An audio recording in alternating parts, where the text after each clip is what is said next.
today's discussion, we're going to do the philanthropic landscape. We're going to talk about kind of where money comes from in the United States and our philanthropic process. We're going to talk about moves management, this kind of systematic process of discovery, cultivation, solicitation, stewardship.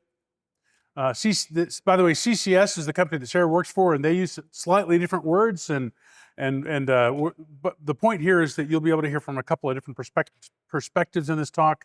We're also going to talk about kind of incorporating spirituality into the fundraising process and some key takeaways from this talk. Let's first start, though, with the philanthropic landscape.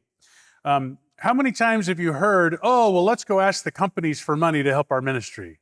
Or I know there's these foundations. Sharia Smith works for this massive foundation in Tulsa, and they're going to give us all the money we need for our apostolate, right? No way, right? Exactly. So the really profound issue that we all need to be aware of is where money comes from, right? Total giving in the United States in the most recent year available, 2023, was $557 billion. So still a massive amount of money that is flowing from people into charitable organizations.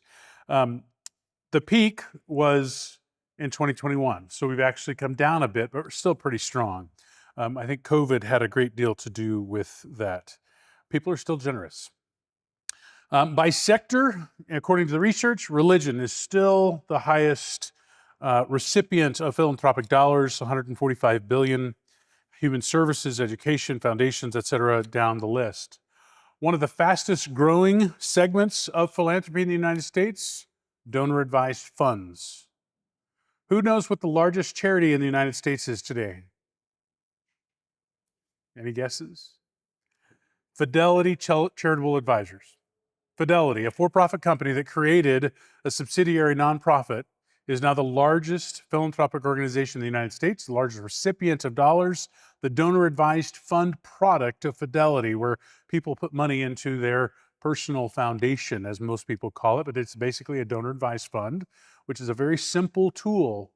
Charles Schwab has an easy product. I was with a donor earlier this week, and he showed me on his iPad. He said, oh yeah, this is great. You know, I got my charitable stuff, and he showed me the balance in his donor advised fund and how simple it is to hit 3 buttons and give a gift to the diocese or give a gift to the school or give a gift to the parish. The tools available to donors today are radically different than they once were. And the old school, I'm going to write a check and do a check over time. We have to realize that for many people, actually, here's a great question for this group. How many people in this room have not written a check in the last 90 days? Can you guys believe that? That's well over half of the people in this room. If you'd asked that question in this same conference 20 years ago, everybody would have written a check in the last week. In the United States, we used to have 14 check processing facilities where banks transferred my check to your check when I wrote your check back and forth. Today, there's one in the United States. So we have to be aware of the transition of how people think about money and how they give in different ways. Individual donors continue to drive the majority of giving. $374.4 billion, 67% of all gifts come from individuals. While individual donors make up the largest portion of giving, the chart here shows that in the last 40 years, foundation gifts are on the rise and individual donors are on the decrease. Now, it's interesting. But here's a very interesting way to think about this, or to see this change, is that while the number of donors are fewer, the gifts are still more, right? So fewer people are giving more money. Is that true in your organization? It is in mine. At its peak, I think the Diocese of Arlington had about 42,000 donors to our annual appeal. This year, we had 35,000 households out of 700,000 Catholics. So 35,000 households down from 42,000, but this year we raised more money than has ever been raised in our annual appeal at $23 million. So fewer people giving more money, higher gifts from fewer people. So here's a little stat, and by the way, you'll get these slides later, right? Through a survey of nonprofits across the United States that CCS conducted in 2024, you see trends in faith-based organizations mirroring trends observed in the nonprofit sector in general.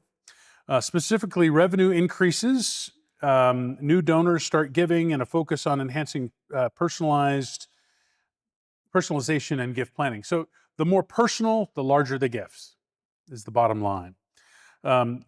69% of religious organizations have seen a revenue increase in 2024 over previous years. 61% of religious organizations reported an increase in new donors. So both overall dollars and an increase in the number of donors, right? 29% of organizations, however, reported no change or a decrease in the number of donors. That's scary. That group of folks, how do you replace what's coming, right? Although Nick said something profound yesterday, I don't know if you heard it, but basically he was talking about trends in giving. He said, giving is was it an old person's game? I'm not going to paraphrase what he said, but what the bottom line is that yes, we need to figure out how to address the changing way young people give. But truth of the matter is, young people have never been our biggest donors ever in history, including right now. People who are older have been the philanthropic ones in society, and we got to adjust for that. This is another way to think about this, and this is about the intergenerational transfer of wealth that are happening. And you know, many of us have heard these stats, and it's somewhat overwhelming. But my favorite line in this whole thing is: baby boomers hold half of the nation's 140 trillion in wealth. 140 trillion is a lot of money, guys. But baby boomers, which were born between 1946 and 1964, have 78 trillion in assets. So that's, you know, in fundraising, we talk about capacity and propensity. We talk about there's a lot of things that we can do in cultivation to invite people to be part of our communities, whether it's a newsletter or a thank you note or a invitation to come to mass or Derek Lissy talked yesterday about, he does this Tulsa Time podcast with Bishop David. So when they go talk to donors say, oh yeah, I know what Bishop David thinks about that because I heard him on the podcast. Guys, that's cultivation. That is building the relationship with the potential benefactor. And there's no doubt that we have a lot of control over the propensity of what we do, but the capacity, how much money somebody has, we've traditionally said we don't really have a lot of control over that. But if you think about where you're going to spend your time in terms of where the money is, if you have, some of us only have a few potential donors. There are people in this room who would love to have more than 10 people on their list to call. And then there's other people who have tens of thousands of people and trying to figure out which ones to get down to. Susan Damiani and her team at St. John's University have everybody who's ever graduated from St. John's University in New York as a potential donor. So how do you figure out who you're going to go talk to? Well, in her case in particular, as a director of planned giving, she's definitely going to be talking in the generations of people that have the wealth and are going to have a transfer of wealth, right? So if we want to think about where's the money, we've got to think about where the dollars are. Well, this slide with real data is illustrative of where we should be thinking about spending our time. So 84 trillion in assets are going to transfer to millennials and to Generation Z through 2045. So in the next 20 years or so. Between 2016 and 2022, the average millennial household increased annual giving by 40%. So millennials are starting to give.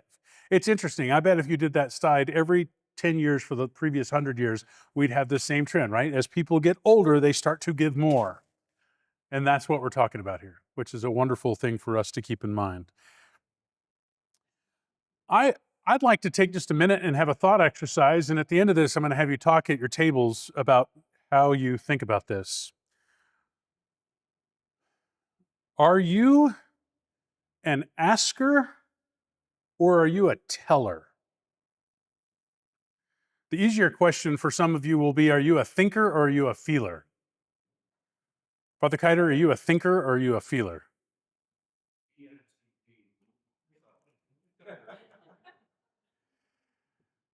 Are you task focused?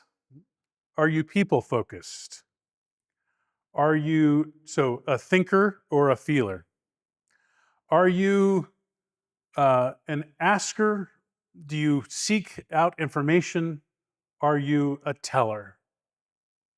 Any of you that have met me for more than 5 seconds will know that I'm probably both a teller and a thinker. So I'm a driver, right? My personality, I have to stop and think to be nice to people. I have worked for, I know, right? It's hard to admit that. But truth is, my instinct is forget the committee. I don't really want to know everybody's nuanced, detailed impression of this idea. I just want to have an idea, make a decision, and move on. But it has taken me 30 years, and I still don't. My wife laughs at me about it. I'm just like, Peter, just give them 5 seconds to understand what you're trying to say. Because not every person thinks the way I do. And why is this important? So, if you are task-oriented and a driver, independence, persistent, strong-willed, pragmatic, efficient.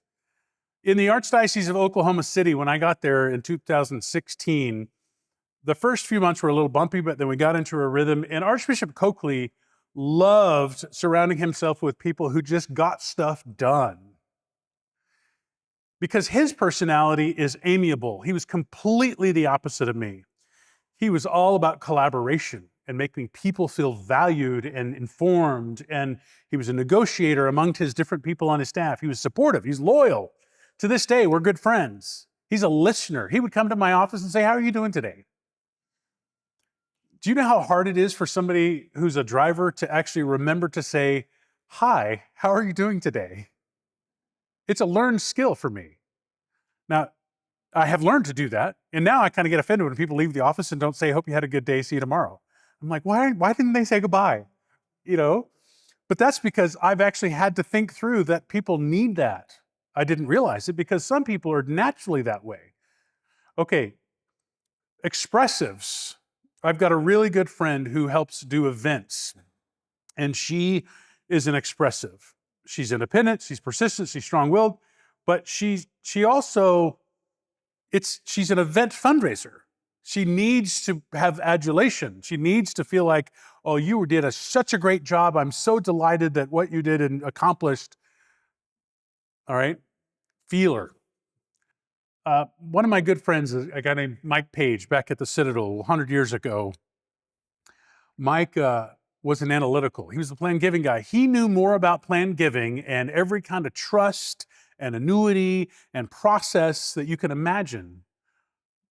But Mike had a hard time getting out of the office and talking to donors because he was so analytical all the time. So the point of this slide is to get you to think about different types of people doing different things. So let me give you one example of this. If Colleen and I go to a reception or a gala, who is it that was saying they hated galas yesterday? Conde hates galas, right? I love them. I don't actually like putting them on, but I love to go. And I loved my favorite gala in Oklahoma City is called the Center of Family Love Gala. And for those of you who have never looked at the Center of Family Love, Center of Family Love is an adults with intellectual disabilities residential home. My nephew Gabriel has Down syndrome, and every time I go, I cry. And I love it when you walk into the Cowboy Museum in Oklahoma City. It's the National Cowboy and Western Heritage Museum, huge big facility.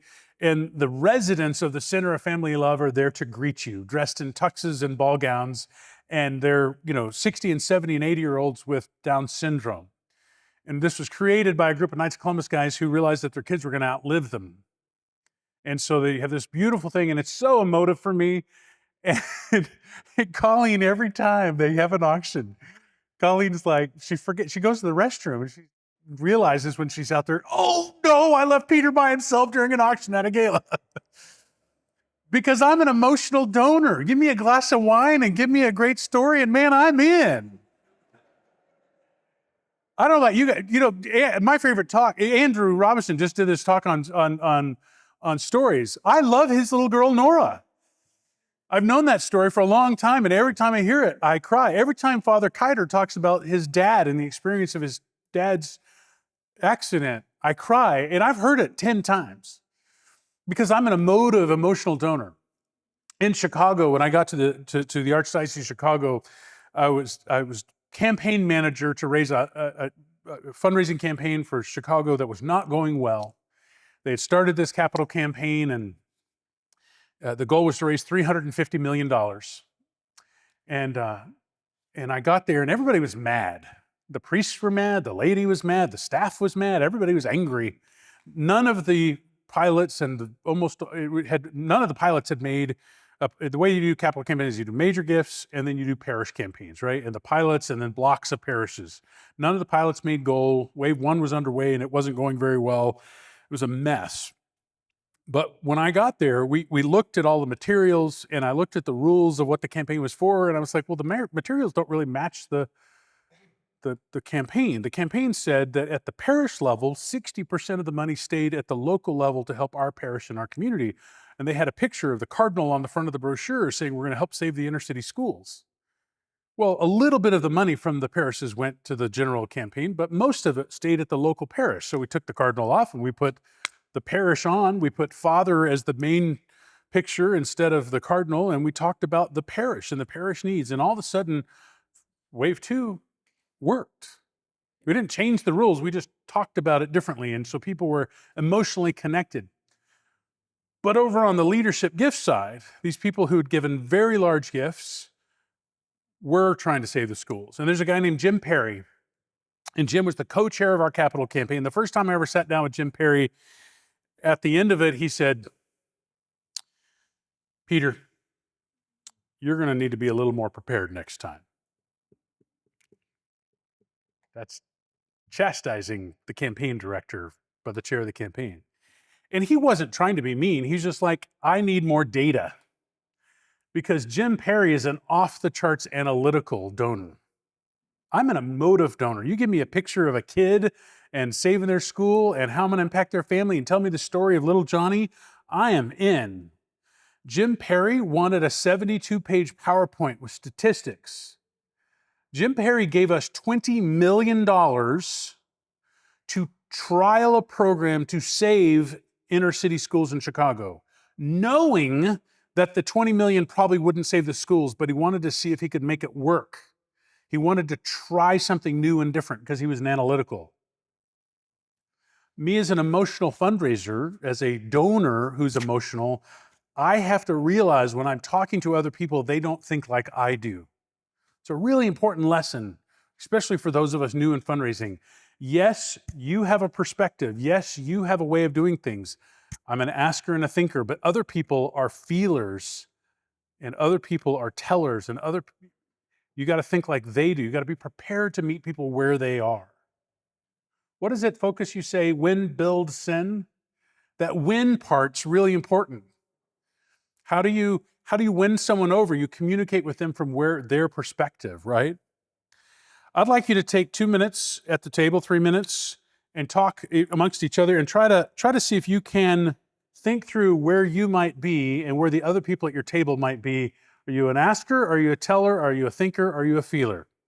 It'll be interesting for you to go home and do that process with your staff, with your team, if you have a team. Some of you are one-person shows, but maybe you could go back and get a group of people and bounce this idea off each other and think about how you might like to be approached. You know, Rockefeller's famous quote, maybe just in fundraising, you might start with the idea of how do I want to be approached? How would I like to be asked? But it's interesting perspective when you start thinking about how people process information differently. Development is an invitation extended to someone to become part of the work of your organization. Sharia's a little thought experiment there at the end of her talk about, are we friends with our donors? Well, it's interesting. When I started in fundraising 30 years ago, Dr. Jim Greenfield was the guy who gave my little fundraising 101 course. He said, you know, we used to have these young people that we'd hire at the hospital foundation in California, and as part of their job, they'd get invited to go on these yachts with these donors. and they'd move on and do other things. And eventually, one or two of them called a donor and said, "Hey, can we go on the yacht this weekend?" And the donor was like, well, we were on the boat because you represented the hospital foundation. I mean, we're friends, but that's really not appropriate. So there's a balance, right? We each have different relationships in our lives. Chuck, who's going to speak tomorrow morning, said, from his perspective, he's got friends at work who've been friends for years and years at work and are great friends at work, but they're not the people you invite over to dinner on Saturday night. It's part of the family, too. We each have different relationships in our lives, but it's an invitation extended to become part of the organization. So I always represent Bishop Michael Burbidge in the Diocese of Arlington. And when people talk about the church, the last few weeks, if anybody has been aware, there's this little thing with migration and immigration happening in the United States right now. And we've had about, 4,000 calls from people angry that the Catholic Church is taking all the money from the government to help the illegals. Now, I will tell you that it's an interesting thing to be on the receiving end of that from some people who I don't know at all, and some people I know very well, and being able to talk through what we as a Catholic community believe, and that we've been involved in migration for generations. I mean, we have the International Catholic Migration Commission in Geneva as a Catholic community. I'm not unapologetic. We are absolutely trying to help migrants in the church. And it's an interesting dynamic to think about who do you represent in fundraising? Good, bad, and ugly, right? Development is ongoing, sustained commitment to offer donor-centered relationships. I think it was Matthew Rinkenmeyer yesterday was talking about being a leadership gift person. And, dioceses, including the one I work for, are famous for putting all of their energy into the annual Catholic appeal. And the Diocese of Arlington has the largest one in America. We raise more money than any other diocese in our Bishop's Lenten Appeal, BLA. And it's wonderful, it thrives, and it's fantastic. But we have not actually spent very much time in the donor-centered relationship process of asking individuals to give to things that might be important to them. And guess what, guys? Those are the gifts that become very large. If we can invite people to take ownership of ministry outcomes in partnership with what we do, then larger gifts happen. Good development is the cornerstone of any major gift process. So donor engagement, moves management. So these are terms we use to describe the process to systematically move people from kind of initially identifying who they might be. So John Flynn has a great talk on the 7 I's, and he goes through every I, but identify, inform, involve, seek investment, etc. Each move is basically a step forward furthering the process, right? I use the words discovery, cultivation, solicitation, and stewardship. For my simple mind, those are 4 simple ways to think through this process. If my staff in fundraising ever asks about visits, I talk about visit types being a discovery call, a cultivation visit, a solicitation, or a stewardship visit. And those can be many, many things to different people in different organizations, but we're going to talk about a few of those different types here. And CCS uses a slightly different spin on a similar model, and I want you to create a model that works for you. They talk about discovery and cultivation, a briefing, which can be a great step to think about, before a solicitation and ask. The briefing being, let me tell you about this project that we're thinking about doing, and then coming back at a different event for a solicitation. And then stewarding that relationship. Let me tell you a story. Colleen and I got married in May of 2002. We've been married 22 years, right? Bobby and Jimmy Jolly were 2 old bachelors that lived in Columbia, South Carolina. And the Jolly brothers had inherited their dad's company and then sold it off. And so they lived in this very modest 3-bedroom home in Columbia, South Carolina. And I worked at the Citadel, and we got to spend the first 3 years of our marriage in Charleston, South Carolina, beautiful city. And I went on a discovery call to meet Bobby and Jimmy Jolly. I was not a Citadel grad. I was hired to come run the first $100 million campaign in the Citadel's history. But I went and I met Bobby and Jimmy, and we had this great conversation, this great relationship ensued. I would go see them every time I'd go country. So I lived in the low country, and so you go north in South Carolina, you go to Columbia, and then eventually Greenville or Spartanburg. And every time I went back and forth, I'd stop and see Bobby and Jimmy, these guys who very rarely left their house. They were older and not in great health, but they were wonderful. We built relationship through those visits, right? They never made it to campus the whole time I was there.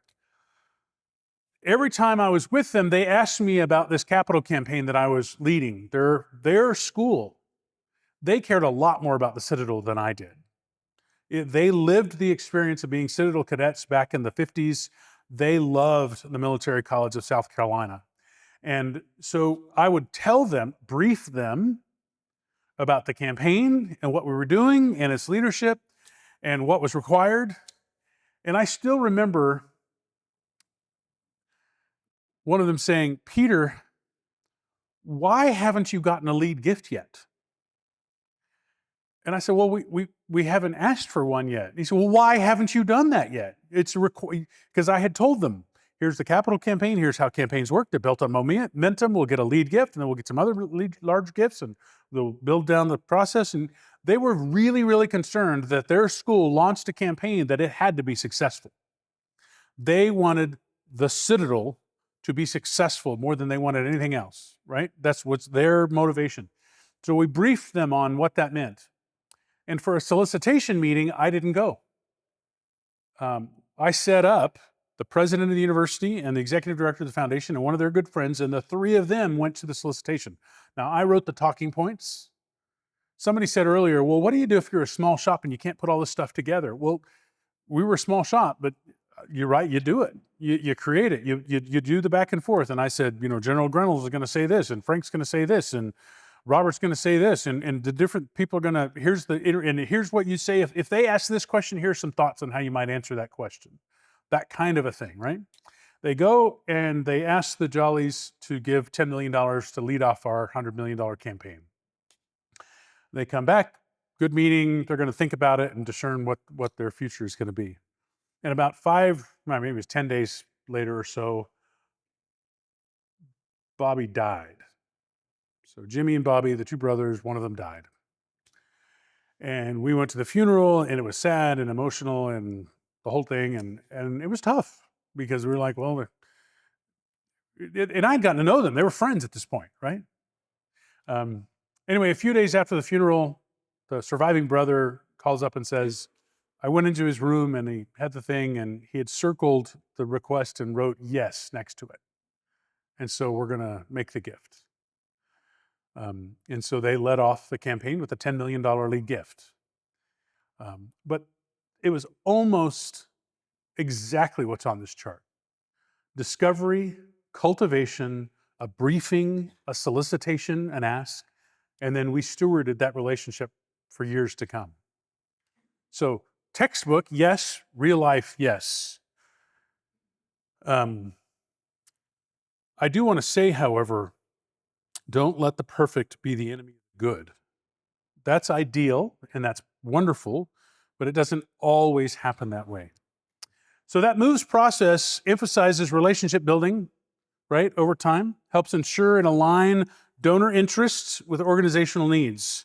In this case, they were interested in success above all things for their college.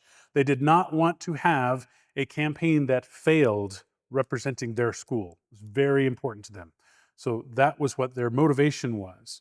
Other people are motivated to help save babies in a pro-life movement. Other people are motivated to help Catholic college kids stay Catholic. Others are motivated to help the poor become educated through our Catholic school system. One of the biggest gifts I've ever been part of was from a Protestant man who gave money to endow scholarships to kids going to Catholic school. And I was like, why are you doing this? You're not Catholic. He said, Peter, if you care about poverty, you guys are the best deal in town.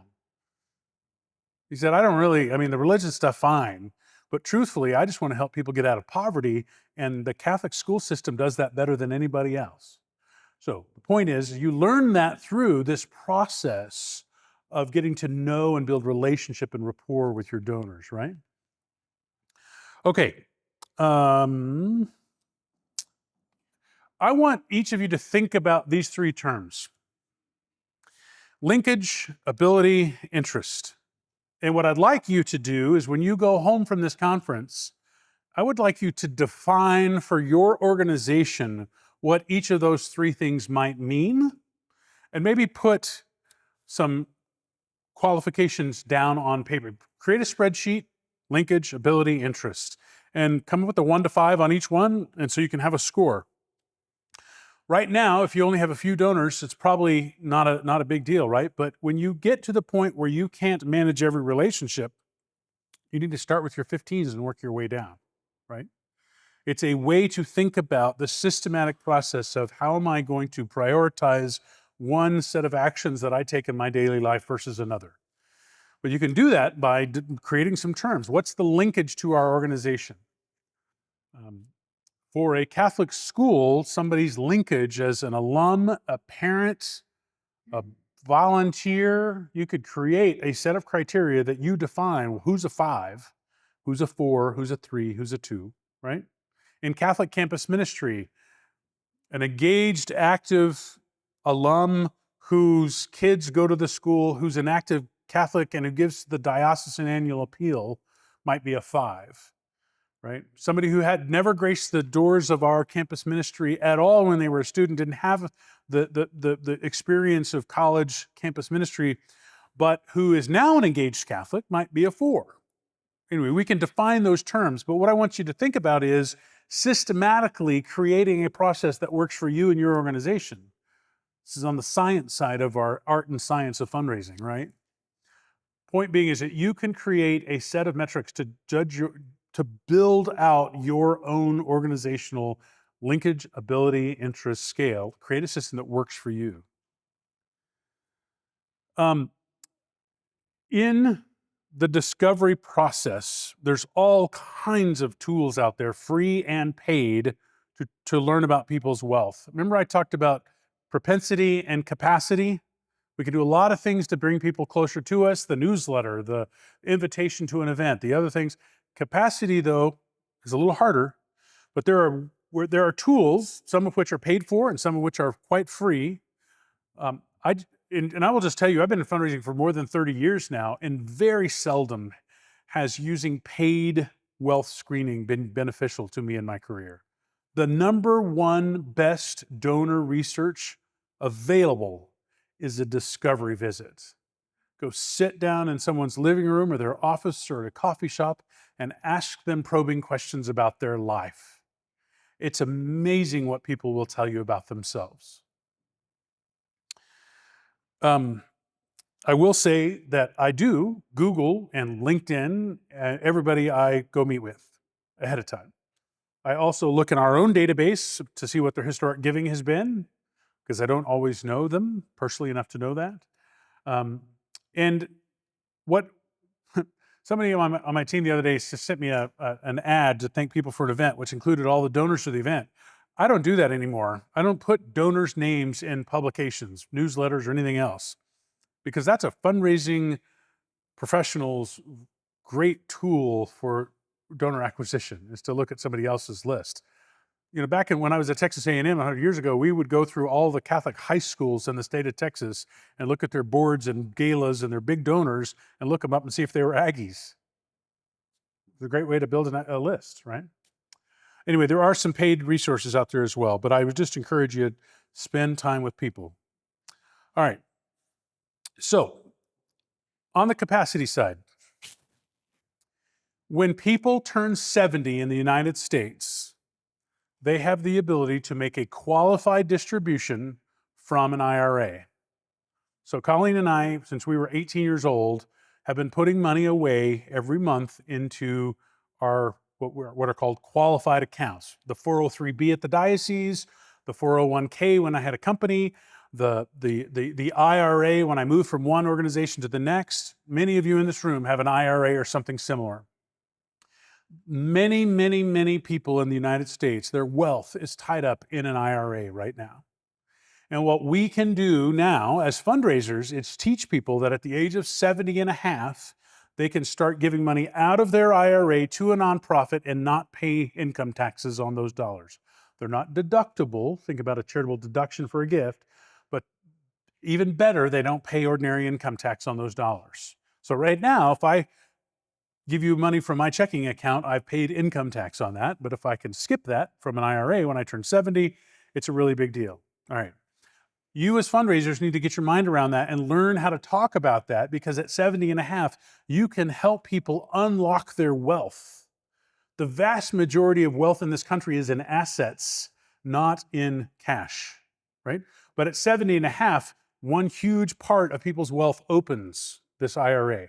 At 73 years old, people have to start taking minimum distributions called an RMD, a required minimum distribution, out of their account. But at 70 and a half, they can use it to give to your organization. So right now, why don't we just take a minute? How would you differentiate a person's capacity to give and their willingness to give during a discovery process? If you're going to go have a discovery call, meet somebody for the first time, I want you to think through and talk about what's the difference between propensity, the willingness to give, and capacity, and how can we learn about the motivated? What are some questions that you might think to ask in a first meeting?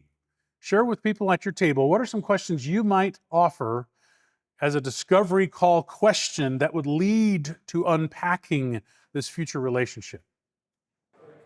I hope that that is a discussion which some of you will continue on your lunch break. You know, throughout this conference, one of the goals here is for you to meet people from different perspectives and from different ministries and different ideas. And so some of these questions, it's a great time in a break to say, all right, how do you approach the first meeting with the donor? That would be a great question to ask the people that you've come across, because each of us does it a little differently. A long time ago, I wrote this down, and because some people don't like the word cultivation. And there's words in fundraising that we use as kind of colloquial expressions like he or she is a whale, or who's my target audience? And these are words and expressions that are not meant to be offensive in any way, but cultivation, discovery, cultivation, solicitation, and stewardship, these are just words that express the process of moves management in the fundraising world. Back in the old days, we said that fundraising comes down to really three things: case, leadership, and the plan, right? The case for support, what's the story about what you're doing? Leadership, who's involved, how do you involve them? And the plan, how do you implement, right? And the plan part involves discovery, cultivation, solicitation, and stewardship. So my definition of cultivation, it is the process of nurturing a meaningful relationship between the benefactor and the organization, which promotes giving and receiving relationship which is mutually beneficial. I think that's a really key point to this. Somebody said yesterday the donors' need to give is greater than the organization's need to receive. I think it's a mutual thing. I think the sweet spot in fundraising is when a major donor feels every bit as good or better about their gift than I do as a fundraiser. I mean, there's no question that I get excited when somebody makes a big gift. But when somebody else can make a gift that is meaningful to them, and it's exciting to them, and it's transformative to them and their family, it can be really amazing. Let me tell you another story. Ray and Marie had given a gift of $100,000 to the Pope St. John Paul II Cultural Center. The John Paul II Cultural Center was what we called the building, was built in Washington, D.C. It's now called the National Shrine to Pope St. John Paul II. I hope many of you have been there, and if you haven't, I encourage you the next time you're in D.C. to go see it. It's right next to the Basilica of the National Shrine. The concept was every pope has a committee, and the Archbishop of Detroit, Adam Cardinal Maida, was put on this committee, and the committee says, what do we do with the Pope's stuff when he dies? His papers, his skis, everything in between. And so Cardinal Midas said, well, in the US, we have this thing called presidential libraries. And people can come learn about the president, learn about their history and what they do and stuff.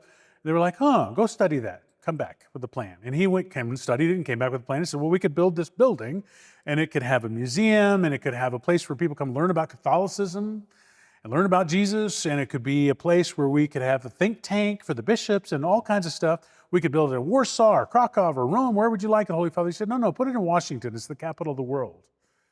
And so, and John Paul II was like, but it's got to be a place to learn about Catholicism. And so we went all over the country and raised money for the John Paul II Cultural Center. It was just an idea. When I took over that project in 1999, they had raised about $40 million. The book said 46 million, but within a week of me being there, they wrote off 6 million in bad pledges. So we were at 40 million. 2 years later, when I left, we were at $76 million. The delta between those two numbers in 2 years was a great deal of blood, sweat, and tears, I will tell you. But it was a wonderful experience to be part of something that was national and transformative for me and for so many others. But Ray and Marie were this lawnmower dealership. He literally started fixing two-cycle engines on lawnmowers in high school and eventually built up a small business that turned into a little bit bigger business, little bit bigger business, but he sold lawnmowers. Fixed them, repaired them, serviced them. And we're sitting in Rome. We went to dinner one night after having met the Pope, which was an amazing experience in the millennial year of 2000. And we're on the back of this bus. And Ray and Maurice expressed to me the same thing that every other grandparent expresses about their children and grandparent related to the church. Anybody want to guess? Say it again. They want their kids to stay connected to the church. That's exactly right.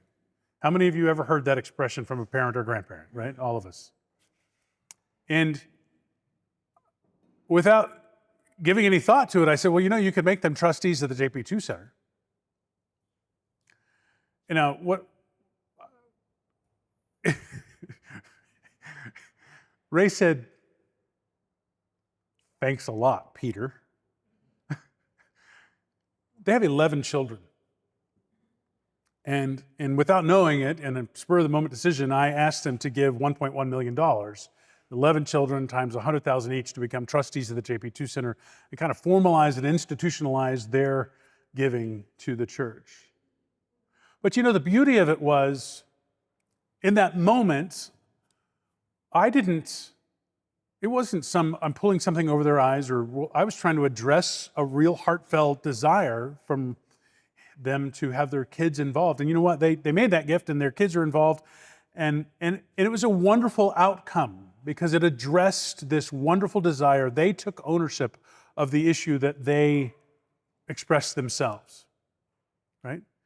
So that happened because they were super involved. They had ownership of this ministry. And by the way, the JP2 Center eventually went bankrupt. Not bankrupt, well, yes, bankrupt.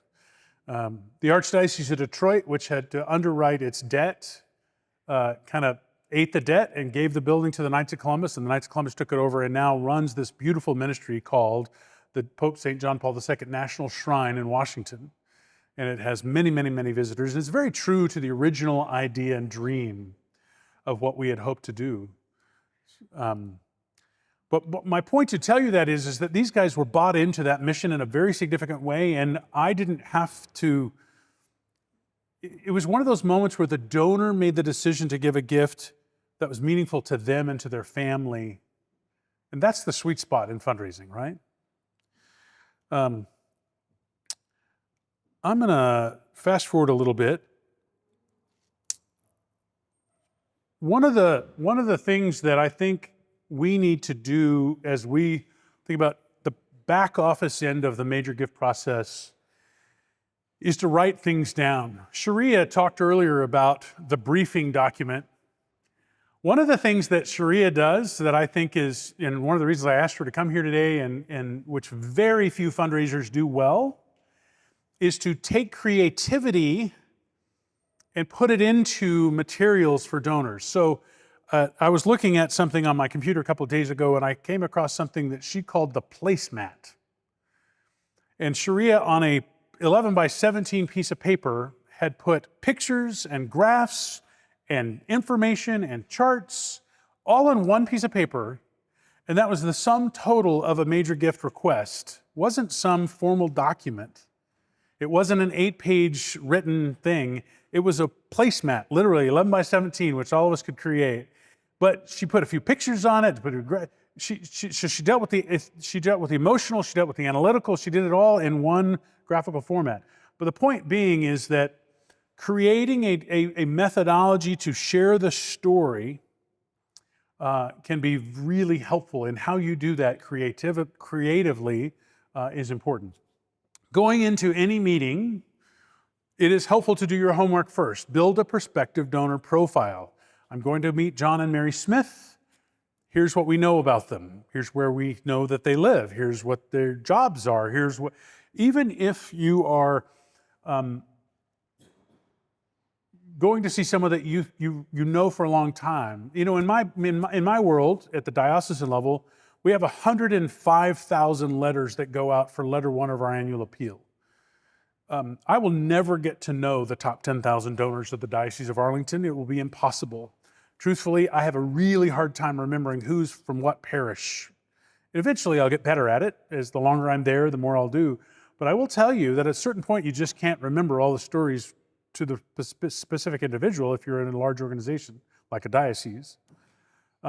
So I think it's really important to document these things and put them in writing and keep them in an organized fashion in your system, in your way, right? Meeting strategies, when's the meeting, time, location, attendees, roles of the participants. I can't tell you, when you're going into a meeting with a colleague or a friend, you know, in the focus world, you guys, sometimes you have the Paul, I suspect, goes with one of his engagement officers, or maybe you have a meeting where you have John Flynn and Curtis Martin or Craig Miller or whoever. I don't know how many of you guys do meetings with different people at Focus, but sometimes you go with multiple people. Well, before the meeting, make sure you write down the meeting objectives. Here's what we're trying to set out, and let's be on the same page as we go into this. Talking points and key messages are important. What do we want to share about this opportunity? Write it down and anticipate questions and responses. Think about it ahead of time. The last point here is what I was trying to talk about with the placemat. The case, when I was especially when I was early in fundraising, I think it's really important to have some sort of a leave behind. It doesn't have to be perfect, and if it's a one-page written document, fine. But at the end of the day, have something that allows someone time to discern whether this is for them or not, right? So let's take 2 more minutes, and I realize I'm running out of time here, but I'm gonna, actually, you know what, we'll skip this discussion. We'll go to the next couple of things I wanna share. There's a book that we use in the class. By the way, I hope that you'll consider the Institute's certificate in Catholic philanthropy. And one of the things we do in Major Gifts and Transformational Giving is we read this book. Because I think Jerry Panis is one of the great thought leaders in major gift fundraising in the United States. God rest his soul, he died a couple years ago. But Jerry Panis, if you go online and Google Jerry Panis talks, you'll find him in many, many different ways speaking about major gifts. But he wrote lots of books. But one of my favorite quotes is, always remember this glaring truth: a cause will be hurt more by those who would have said yes, but were not asked, than by those who say no. Nobody bats 1,000. You know, Babe Ruth, best baseball guy in history. Which one of you are baseball people? It was in like the 300s, right? That's 3 out of 10. Am I getting that right, Derek? We have to step up to the plate and ask. We have to let people say yes or no to their own accord. But if you don't ask, you will not be successful in this business. You know, there's different solicitation methodologies: mail appeals, digital, major gift meetings. I'm going to tell you 2 stories that illustrate that there is no perfect way to do this. How many of you read last week that Virginia McCaskey died? Does anybody know who Virginia McCaskey is? Go Bears. Virginia McCaskey is was the owner of the Chicago Bears. She was 102 when she died, and she had, I think, 11 children, raised 11 or 12 kids. She was a very devout Catholic. She was in Chicago, and so when I was running the campaign in Chicago, we were, of course, Virginia McCaskey, somebody we're going to get to know, right? You're the fundraiser for the diocese. She was good friends with Francis Cardinal George, the Archbishop of Chicago that hired me to come work there.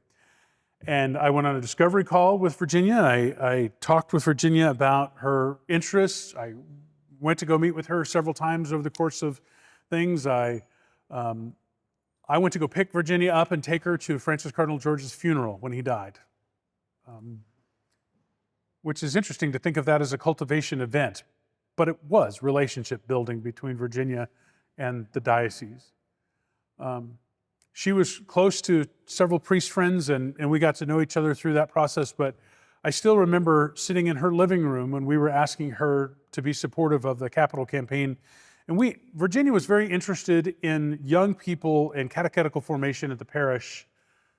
She really was sad about the fact that a formed religious sister would have been the teacher to 7-year-olds getting ready for First Communion in her parish a generation before. But today, it's now a mom who's got a family of her own, is not formed, is not educated, and is trying to do catechetical formation of these kids and doesn't know anything about, this is her words, doesn't know anything about First Communion.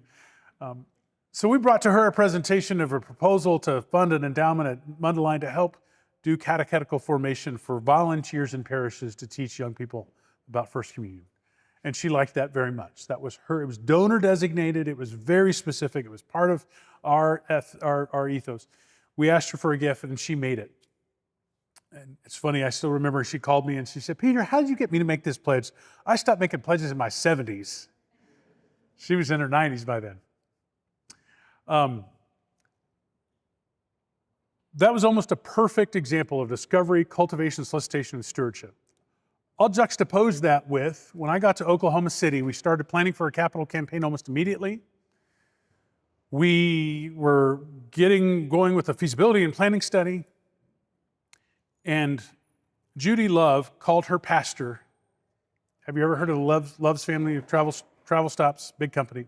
She called her pastor and said, what do they need for that campaign? What are they going to ask us for? Because I know they're going to build that big church. I need a proposal.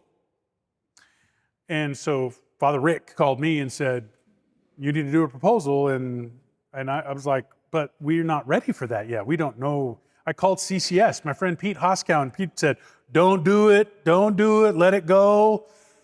Wait a year, it's okay. We're not ready to ask for a major, they're going to give you a go-away gift.